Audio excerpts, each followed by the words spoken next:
একটা শব্দ আছে, পরিস্থিতি। অনেক মানুষের মুখে আমরা এই শব্দ শুনি। জীবনে যখন অসফল হই, দুঃখ আসে, সংকট আসে, কোনো বিপদ ঘনিয়ে আসে, তখন সমস্ত দোষ আমরা পরিস্থিতির ওপর চাপিয়ে দিই। আর দেখতে গেলে কোথাও না কোথাও ঠিকই করি। এই পরিস্থিতি প্রত্যেক দিনের মতো পাল্টাতে থাকে, কিন্তু এই দিন, এই রাত, এমন কেউ আছেন যিনি এর ওপরেও নিয়ন্ত্রণ সাধন করেন, আর তিনি হলেন সূর্য। ঠিক সেই রকমই আমাদের জীবনেও সূর্য হলো এই মন। যদি এই মনের উপর আমরা নিয়ন্ত্রণ করতে পারি, তাহলে আমরা জীবনকেও নিয়ন্ত্রণ করতে পারবো। প্রথমে এই মনের রাজা হয়ে উঠতে হবে। তাই মনে রাখবেন, যদি মন দুর্বল হয়, তাহলে পরিস্থিতি আমাদের সমস্যা বলে মনে হবে। এই মন যদি স্থির হয়, পরিস্থিতি প্রতিস্পর্ধা বলে মনে হবে। আর এই মন যদি শক্তিশালী হয়ে ওঠে, তাহলে যে কোনো পরিস্থিতি আপনার কাছে একটা সুযোগ মাত্র। এমন এক সুযোগ যাতে অগ্রসর হয়ে আপনি মহান হয়ে উঠতে পারেন।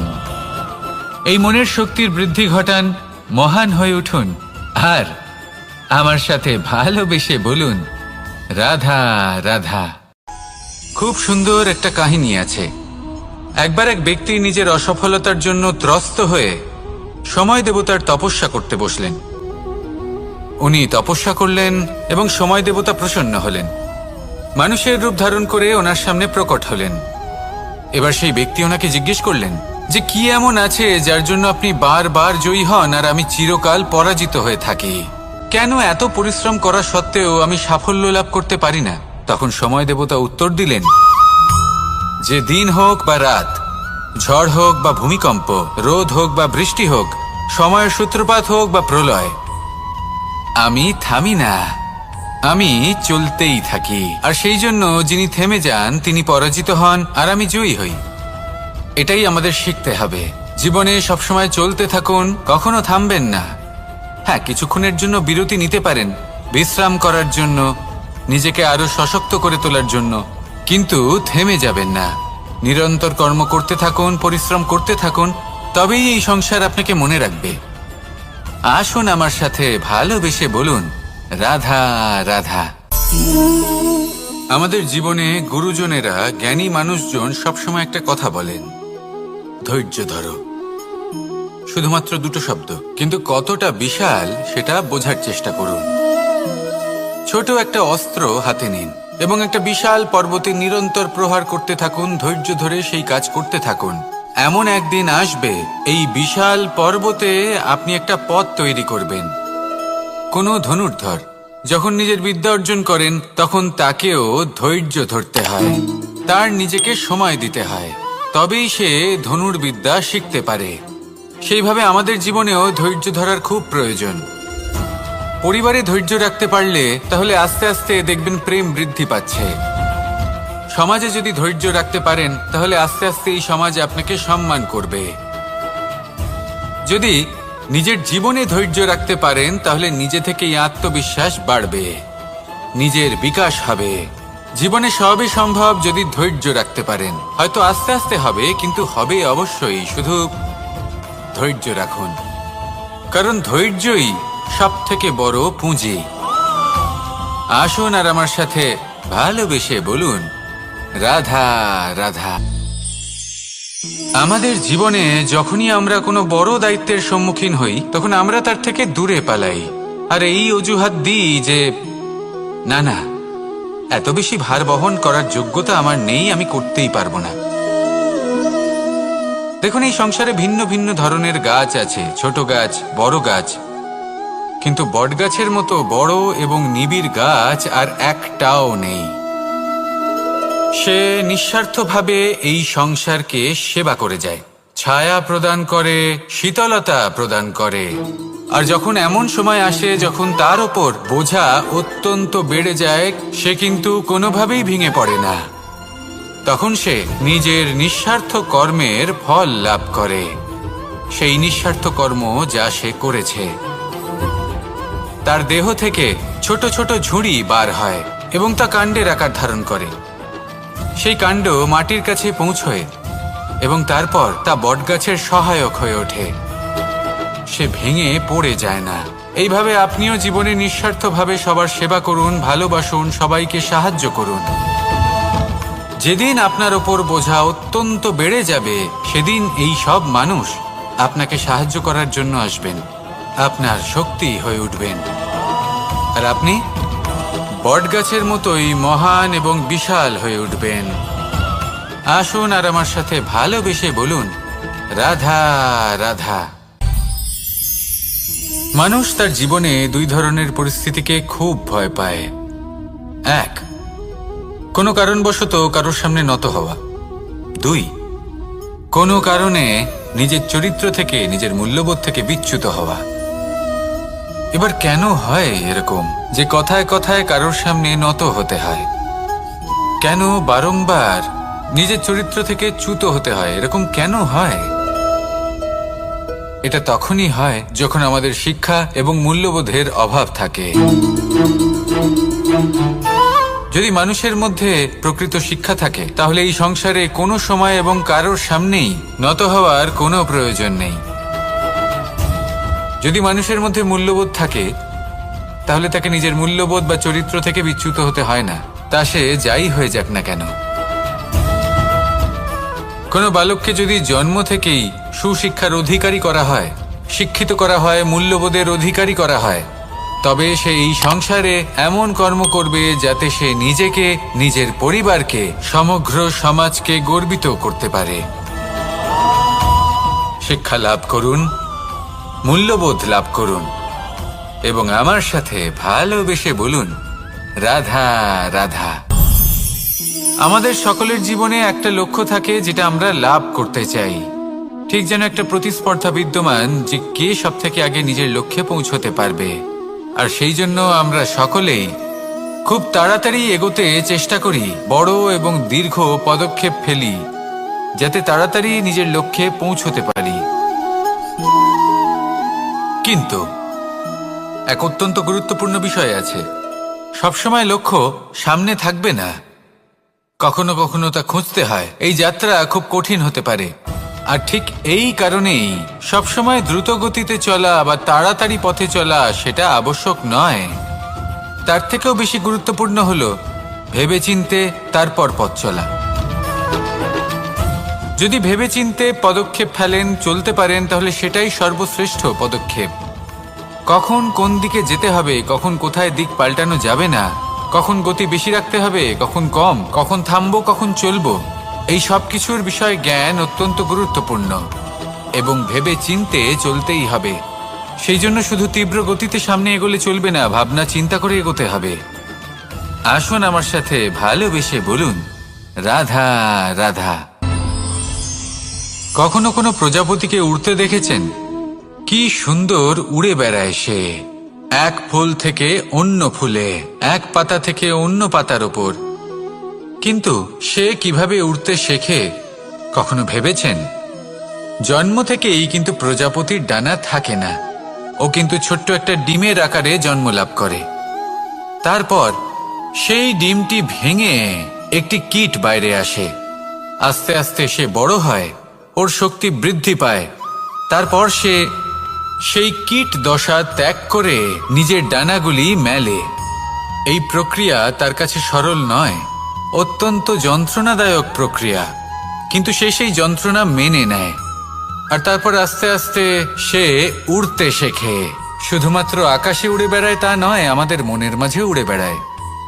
এবার এই ডিম থেকে প্রজাপতি হয়ে ওঠার যে যাত্রা, এটা যতটা কঠিন, ততটাই কঠিন হয় এই সংসারে শ্রেষ্ঠ কর্ম করা, ততটাই কঠিন হয় এই সংসারে মহান হয়ে ওঠা। সেই জন্য প্রয়োজনীয় প্রচেষ্টা এবং সময়। নিরন্তর প্রচেষ্টা করতে থাকুন, পর্যাপ্ত সময় নিন এবং আপনি নিজেকে এই আকাশে উড়ন্ত অবস্থায় পাবেন। আসুন আমার সাথে ভালোবেসে বলুন, রাধা রাধা। পায়েস হলো আমার বিশেষ প্রিয়। এর মধুর স্বাদ মনকে প্রফুল্ল করে তোলে। ছোটবেলায় মা আমার জন্য পায়েস বানাতেন এবং আমাকে বলতেন যে গরম থাকতে থাকতে খেয়ে নে কানাই, ঠান্ডা হয়ে গেলে ভালো লাগবে না। কিন্তু আমিও দুষ্টু ছিলাম, ঠান্ডা হওয়া পর্যন্ত অপেক্ষা করতাম, আর ঠান্ডা হয়ে যাবার পরে মার কাছে যেতাম আর ওনাকে বলতাম যে মা, পায়েস তো ঠান্ডা হয়ে গেছে, এটা গরম করে দিন। তখন মা হাসতেন আর বলতেন যে পায়েস না হয় আমি আবার গরম করে দেব কানাই, কিন্তু এর মধুর স্বাদ, সেই মিষ্টত্ব, সেই সুবাস, সেটা আবার ফিরে আসবে না। কথাটা সত্যি। আর এই সত্যটাই আমাদেরও জীবনের সত্য। আমাদের জীবনের মধুর সম্পর্কগুলি, এতে যখন কটুভাব প্রবেশ করে তখন সেই মিষ্টত্ব ফিরিয়ে আনা প্রায় অসম্ভব ব্যাপার হয়ে যায়। আপনি চেষ্টা করে সেই সম্পর্ক ঠিক করতেই পারবেন, তার জন্য অগাধ পরিশ্রম করতে হবে, কিন্তু আবার সেই মিষ্টত্ব কখনো ফিরে আসবে না। সেই জন্য আপনার জীবনের যে মধুর সম্পর্ক আছে, যতটা সম্ভব চেষ্টা করুন তাতে মিষ্টত্ব বজায় রাখতে। কটুভাব আসতে দেবেন না। আসুন আর আমার সাথে মধুর স্বরে বলুন, রাধা রাধা। শব্দ, শব্দ আসলে কি? শুধুই কয়েকটি অক্ষরের সমষ্টি, নাকি আমাদের বাণী? এই শব্দ এমন এক শক্তি যা কাউকেই নিজের বশবর্তী করে ফেলতে পারে। শব্দ এমন এক অস্ত্র যা কাউকে ক্ষত বিক্ষত করে দিতে পারে। এই শব্দ হলো একটি নাদ স্বরূপ, যা কোনো ঘুমন্ত ব্যক্তিকেও জাগিয়ে তুলতে পারে এবং নিজের লক্ষ্যের দিকে অগ্রসর করতে পারে। শব্দে এত শক্তি আছে যে কারোর মনে এতটা আঘাত দিতে পারে যে সে হয়তো জীবনে আর কখনো এগোতেই পারল না। তাহলে এই শব্দের প্রয়োগ খুব ভেবেচিন্তে করবেন। এবং এই শব্দের মতোই হলো নীরবতা। অনেক সময় এই নীরবতা আমাদের সহায়ক হয়ে ওঠে, অনেক সময় এটা আমাদের অনুশোচনাকে অনেক বেশি বাড়িয়ে তুলতে পারে। ভীষ্ম পিতামহ, অঙ্গরাজ কর্ণ, যখন দ্রৌপদীর বস্ত্রহরণ হচ্ছিল তখন এনারা নীরব ছিলেন। দুর্যোধনের বিরোধিতা করেননি, ওকে বাধা দেননি। আর তারপর কি হলো সেটা আপনারা সকলে জানেন। দেখতে গেলে নীরবতা চুপ করে থাকা, কিন্তু যদি কোনো দুষ্টের সামনে চুপ করে থাকেন, যদি তার বিরোধিতা না করতে পারেন, তাহলে এই নীরবতাই অনেক বড় পাপের আকার ধারণ করে। মনে রাখবেন আর আমার সাথে ভালোবেসে বলবেন, রাধা রাধা। আভূষণ, কার না ভালো লাগে এই আভূষণ? আমরা পরিশ্রম করি, ধন অর্জন করি আর আভূষণ কিনে থাকি, কখনো নিজের জন্য, কখনো বা তাদের জন্য যাকে আমরা ভালোবাসি, বা তাদের জন্য যাকে আমরা সম্মান করি। হয়তো সেই জন্যই সীতা চূড়ামণি ধারণ করেছিলেন এবং আমি সামন্তকমণি। কিন্তু এটাই কি সেই প্রকৃত আভূষণ যা আপনার মূল্য বৃদ্ধি করে? না। শ্রীরামের আভূষণ হলো ওনার নম্র ভদ্র ব্যবহার। মাতা সীতার আভূষণ হলো ওনার সততা, ওনার নিষ্ঠা, ওনার ত্যাগ। অর্জুনের আভূষণ ছিল ওনার একাগ্রতা। রাধার আভূষণ ওনার প্রেম। এই আভূষণ কোথাও নেই, আপনার মনে আছে। যদি আপনার মনে মিষ্টতা থাকে, তা শান্ত হয়, তাতে সততা থাকে, নিষ্ঠা থাকে এবং প্রেম থাকে, তাহলে আপনার অন্য আর কোনো আভূষণের কোনো প্রয়োজন নেই। আপনি যতই ভিড়ের মাঝে থাকুন, আপনার ঔজ্জ্বল্য চোখে পড়বে। আসুন আর আমার সাথে ভালোবেসে বলুন, রাধা রাধা। এই সংসারের সবথেকে বড় সত্যি হলো জন্ম এবং মৃত্যু, কিন্তু আরো বড় একটা সত্য আছে, মিত্র এবং শত্রু, যা আমাদের সকলের জীবনে থাকে। মিত্র সে যে আমাদের সঙ্গ দেয় এবং সংসারের সবথেকে উঁচু শিখরে আমাদের নিয়ে যায়, এবং শত্রু সে যে যে কোনো মুহূর্তে যে কোনো শিখর থেকে আমাদের নিচে ফেলে দিতে পারে। এবার বিচিত্র ব্যাপার হলো এটাই যে আমরা নিজেরাই এদের সাথে নিয়ে চলি, নিজেরাই এদের পালন করি। তা কি করে? প্রথমে বুঝুন এই মিত্র এবং শত্রু কারা। আপনার নিজের মন, আর কেউ নয়। এই মনই হলো মিত্র। যখন তাতে ভারসাম্য বজায় থাকে, তা নিয়ন্ত্রিত থাকে, তা পবিত্র হয়। কিন্তু যদি এই মন অনিয়ন্ত্রিত হয়ে পড়ে, যদি আপনাকে সে নিয়ন্ত্রণ করতে শুরু করে, তখন সেই আপনার সবথেকে বড় শত্রু হয়। সেই জন্য এই মনের ওপর নিয়ন্ত্রণ রাখতে শিখুন, এতে ভারসাম্য বজায় রাখতে শিখুন। তাহলে আপনি এমন এক বন্ধুকে পাবেন যে আপনাকে এই সংসারের শিখরে পৌঁছে দেবে। আসুন আমার সাথে ভালোবেসে বলুন, রাধা রাধা। ঈশ্বর আসলে কে? সংসারের বেশিরভাগ মানুষের কাছে ঈশ্বর হলেন এই সংসারের রচয়িতা, পালনকর্তা। কারোর কাছে উনি জ্ঞাতা, কারোর কাছে উনি হলেন আস্থার প্রতীক, আবার কারোর জন্য শুধুমাত্র অন্ধ বিশ্বাস। কিন্তু এই ঈশ্বর কি কোনো শরীর, নাকি একটা বোধ, নাকি শুধুই শ্রদ্ধা? ঈশ্বর হলেন তিনি যিনি হলেন আপনার ইষ্ট। সেই জন্যই তো গুরু, মাতা, পিতা এনাদেরও ঈশ্বরই বলা হয়েছে। যাদেরকে আমরা ঈশ্বর বলে মনে করি, যারা আমাদের ইষ্ট, তারা আমাদের একটি পথ দেখান, একটি দিকে চালিত করেন। সেই পথে চলে আপনি শুভ কর্ম করতে পারেন। আর যখন কোনো ব্যক্তি তার ঈশ্বরের আদেশ পালন করেন, তখন সে নিজে থেকেই শুভ পথে অগ্রসর হয়ে যান। বেশ কয়েকজন মানুষ ঈশ্বরের ওপর আস্থা রাখেন এবং ভাবেন যে অনুচিত কোনো কাজ করা উচিত নয়, ঈশ্বর দেখছেন। ওনারা ভয় পান যে কোনো অনুচিত কর্ম করলে কে জানে তার পরিণাম কি হবে। এমন অনেক ব্যক্তি রয়েছেন যারা ঈশ্বরকে বিশ্বাস করেন এবং জানেন যে ঈশ্বর তাদেরকে দেখছেন। তাই যে যে শুভ কর্ম ওনারা করেছেন তার ফল তারা অবশ্যই পাবেন। এবার আপনি ভয় পেয়ে ঈশ্বরকে বিশ্বাস করবেন, নাকি বিশ্বাসের দ্বারা ঈশ্বরকে বিশ্বাস করবেন, সেই সিদ্ধান্ত আপনারই। কিন্তু হ্যাঁ, যদি আপনার মনে ঈশ্বরের জন্য কোনো স্থান থাকে, যদি আপনার কোনো ইষ্ট থাকেন, যদি আপনি কাউকে ঈশ্বর মনে করেন, যার প্রত্যেক আদেশ আপনি পালন করে থাকেন, তাহলে বলি, ঈশ্বর কখনো আপনাকে অনুচিত পথে চালিত করবেন না। আসুন আমার সাথে ভালোবেসে বলুন, রাধা রাধা।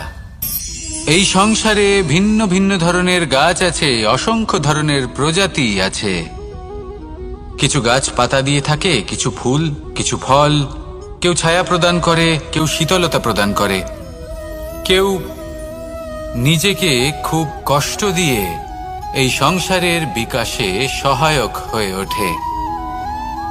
কিন্তু এই সবার মধ্যে একটা বিষয় কিন্তু সমান, এরা প্রত্যেকেই পাতা ছাড়া, ফুল ছাড়া, ফল ছাড়া জীবিত থাকতেই পারে, কিন্তু কোনো বৃক্ষই শিকড় ছাড়া বেঁচে থাকতেই পারে না। এটাই হলো রাধার। ঠিক সেইভাবেই আমাদের জীবনে শক্তি হোক, ধন হোক বা সাফল্য হোক, আমাদের বা আমাদের পরিবারের প্রসন্নতাই হোক, এই সব কিছুর আধার হলো, সবকিছুর মূল হলো পরিশ্রম। তাই জীবনে চিরকাল পরিশ্রম করতে থাকুন। যদি আপনি জীবনে মহান হবার পথে অগ্রসর হতে চান, তাহলে পরিশ্রম করুন। এই পরিশ্রম দ্বারাই নিজের পরিবারকে প্রসন্ন করুন, নিজের বন্ধুদের প্রসন্ন করুন, এই সমাজকে গর্বিত করুন। আসুন আমার সাথে ভালোবেসে বলুন, রাধা রাধা। এই সংসারের সব থেকে বড় রোগ কোনটা? কেউ বলবে মানসিক রোগ, কেউ বলবে সেই রোগ যা সর্পদংশনের ফলে হয়ে থাকে। এই সংসারে ভিন্ন ভিন্ন ধরনের রোগ আছে এবং তার সাথে ভিন্ন ভিন্ন ধরনের যন্ত্রণাও রয়েছে। এমন একটা রোগ আছে যা চোখে দেখা যায় না, যা আপনার শরীরে কোনো দাগ রেখে যায় না, কিন্তু আপনার আত্মাকে পর্যন্ত ক্ষত বিক্ষত করে, অসুস্থ করে তোলে, বিনাশ করে দেয় আপনাকে এবং তার সাথে আপনার আত্মাকেও। এই অসুখের নাম হলো লালসা। লালসা, যে কর্ম সাধন করেছেন তার থেকে বেশি ফল লাভ করার আশা। লালসা, যা আজ আছে তার থেকে অনেক বেশি লাভ করার ইচ্ছে। এই ইচ্ছে এই সংসারে সবার থেকে এগিয়ে থাকার আপনাকে প্রেরণা যোগাবে, কিন্তু তার জন্য আপনাকে অপরাধযোগ্য কাজ করতে উৎসাহিত করবে। আপনার বন্ধু, আপনার আত্মীয়, আপনার পরিবার, এই সবার থেকে আপনি কখন দূরে চলে যাবেন আপনি বুঝতেই পারবেন না। উচিত অনুচিত কোনটা, ধর্ম অধর্ম কোনটা, সব ভুলে যাবেন আপনি। সেই জন্য মনে রাখবেন, নিজের জীবনে যদি আপনি লালসার থেকে নিজেকে দূরে রাখতে পারেন, তাহলে এর অর্থ হলো যে আপনি এই সংসারের সব থেকে বড় অসুখের ওপর বিজয় লাভ করেছেন। আসুন আমার সাথে ভালোবেসে বলুন, রাধা রাধা। এই সাগর কত বিশাল আকার, কখনো শান্ত কখনো উত্তাল, কিন্তু এই সাগরকে এত মহান কে করে তুলল? জল। এবার এই জলের যাত্রা দেখুন, সেটা কতটা কঠিন। এই জল সাগরে থাকে, সূর্য ওকে এতটা উত্তপ্ত করে তোলে যে এই জল নিজের অস্তিত্ব হারিয়ে ফেলে এবং বাষ্পে পরিণত হয়ে হাওয়ায় মিলিয়ে যায়। তারপরে আকাশে যায় আর নিজের অস্তিত্ব আবার হারিয়ে ফেলে, মেঘে পরিণত হয়। তারপর এই মেঘ কোথাও গিয়ে কোনো পর্বতে ধাক্কা খায়, তারপর আবার এই জল নিজের অস্তিত্ব হারায়। তারপরে বর্ষার রূপ ধারণ করে তা বর্ষিত হয়, বা কোনো পর্বতের চূড়ায় তার শিখরে বরফের রূপ ধারণ করে। তারপরে এই বর্ষা মাটির দিকে নিজের যাত্রা শুরু করে। এবার মাটিতে ঝরে পড়া এই বর্ষা স্রোতের আকার ধারণ করে এবং আস্তে আস্তে বইতে থাকে। এই নদীর আকার ধারণ করে এবং নদী রূপে বইতে বইতে পাথরে ধাক্কা খায় বা কোনো পর্বতে ধাক্কা খায়, আর তারপর এই নদী এসে সাগরে সমাহিত হয়ে যায়। নদীর এই জল আবারও নিজের অস্তিত্ব হারিয়ে ফেলে, কিন্তু এইবার সেই জল নিজেই সাগরে পরিণত হয়। এটা আমাদের সকলের জন্য একটা শিক্ষা যে এই সংসারে জীবন এবং সময়ের হলো এক অনন্ত যাত্রা। এই সংসারে যা কিছু আছে তার সূত্রপাত কোথাও একটা হবেই। সেই জন্য মৃত্যু এবং সমাপ্তির চিন্তা ত্যাগ করে দিন, আর যে সূত্রপাত আপনি লাভ করছেন তার আনন্দ উপভোগ করুন। ভেবে দেখুন আপনি কিভাবে শ্রেষ্ঠ কর্ম করতে পারেন যাতে এই সংসার এবং এই সমাজ, এই দুইয়ের মঙ্গল সম্ভব। আসুন আমার সাথে ভালোবেসে বলুন, রাধা রাধা।